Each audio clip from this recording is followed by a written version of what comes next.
Сәлем достар, қазір осы біз Шамен университетінің Малайзиядағы бөлімше мектебінде тұрмыз. Бұл университет болса, осы арғы беттің балаларына тегін оқу мүмкіншілігін берген. Бұл мектепте сабақтар бүкілдей ағылшын тілінде өтіледі. Әзір сіздерге осы мектептің оқыту бинасын, асханасын, тағы да басқа құрылғыларын көрсетіп жіберетін боламыз. Назарларыңыз экранда болсын. Қанекей, кеттік онда. Міне көріп отырғандарыңыз оқушылардың сабақ оқитын класы. Әрбір класста 15-20 оқушы аралықта сабақ алады.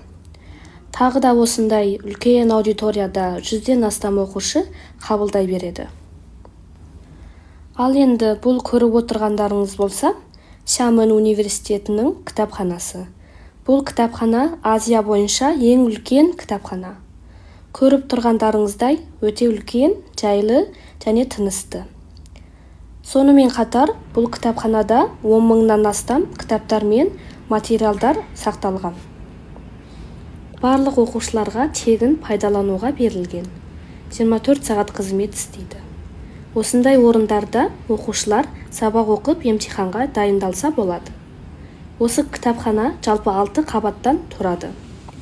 Және де кітапханадағы компьютерлерді барлық оқушылар ортақ пайдалануға болады. Яғни барлық информацияларды оқушылар өздері таба алады. Ал енді бұл суреттер болса, оқушылардың әдемі туындылары. Әр оқушы осылай өздерінің әдемі туындыларын кітапхананың ішіне осылай қоюға болады. Осындай көлдің жағасында орналасқан құрылыстар, ол оқушылардың оқыту бинасы және де оқушылардың жатақтары мен асханалары.